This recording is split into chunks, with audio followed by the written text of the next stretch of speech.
روایتوں میں ملتا ہے کہ حضرت امیر تابستان گرم دنوں والے دنوں میں مسجد کوفہ کی دیوار پہ ٹیک لگا کے بیٹھ جاتے تھے. تو سعد بن قیس حمدانی آئے اور آنے کے بعد مولا سے عرض کیا مولا آپ گھر میں تشریف رکھیں, یہاں کیوں دوپہری میں بیٹھے ہوئے ہیں؟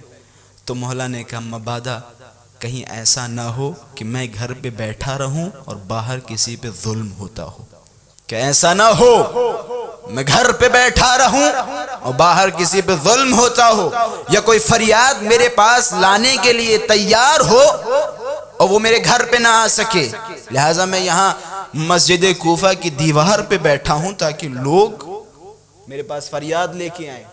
کہتے ہیں جیسے یہ سعد بن قیس حمدانی وہاں سے ہٹے تو ایک عورت آ گئی, ایک عورت آئی اور آنے کے بعد رونے لگی مولا کی خدمت میں.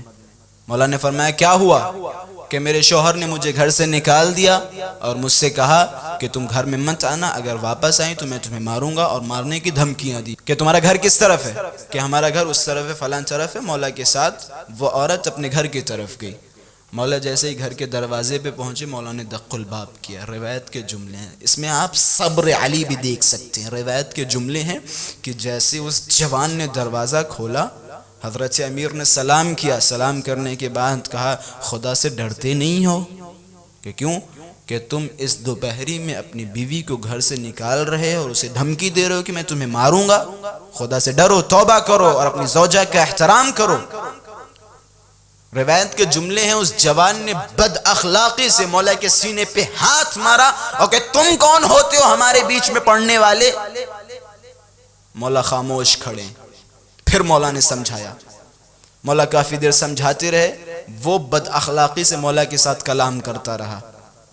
تھوڑی دیر کے بعد کیا دیکھا, جب مولا نے آواز بلند کی کہ خاموش ہو جا, توبہ کرو, استغفار کرو.